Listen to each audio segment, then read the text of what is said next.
कहानी है एक नन्हे बच्चे की जो हनुमान जी की पूजा अर्चना करता है और हनुमान चालीसा को सिद्ध करना चाहता है।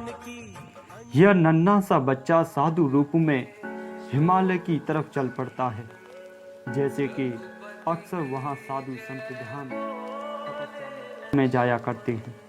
वह नन्हा सा बच्चा पहुंचकर साधु रूप में एक पर्वत की चोटी पर बैठ जाता है और जोर जोर से हनुमान चालीसा पढ़ने लगता है। उस नन्हे से साधु को एक संत देख रहे थे और उस बच्चे पर हंसने लगे। वह इतने जोर जोर से हंस रहे थे कि उस नन्हे साधु पर हनुमान चालीसा पढ़ने में दिक्कत होने लगी। वह हनुमान चालीसा को पूर्ण करके उन साधु के पास गए और बोले, हे ऋषिवर, आप मुझ पर इतनी जोरों से क्यों हंस रहे हैं? उस संत ने कहा कि मैं इस बात पर हंस रहा हूं कि आज एक और रट्टू तोता आ गया है। उस नन्हे से साधु ने कहा, मैं समझ नहीं पाया गुरुदेव।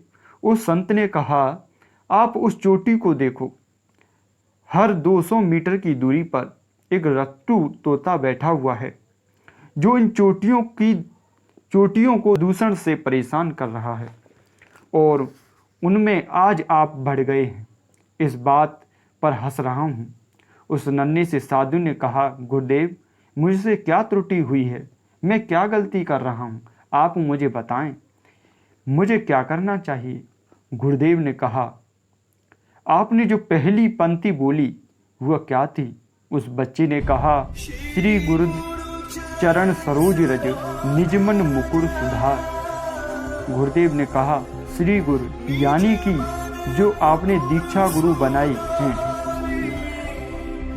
चरण सरोज रज, इसका मतलब उस दीक्षा गुरु के चरणों के नीचे पड़ी मिट्टी का रज मानकर निजमन मुकुर सुधार, यानी कि उस अपने मन विचारों को सुधार कर अपने गुरु के कहने पर चलें। क्या आपने मुझे अपना गुरु मान लिया है? ऐसा गुरुदेव ने कहा। बच्चे ने झट से कहा, जी गुरुदेव, तो आपने अभी तक शरीर पर रज नहीं लगाया है, जैसा कि पहला आपकी हनुमान चालीसा की पंक्ति कह रही है। उस बच्चे ने अपने मुंह, हाथ, पैर पर रज को लगाया और गुरुदेव ने कहा, शरीर का कोई भी अंग रहना नहीं चाहिए। बच्चे ने पूरे शरीर पर रज को लपेट लिया, पूरे शरीर को लेप लिया। फिर बच्चे को गुरुदेव ने नदी के पास बैठ जाने को कहा और गुरुदेव ने कहा, मैं 3 दिन बाद आऊँगा। आप ध्यान लगाकर नदी की तरंगों को सुनते रहें। जब मैं वापस आऊँ तो मुझे बताना आपने क्या क्या अनुभव किया।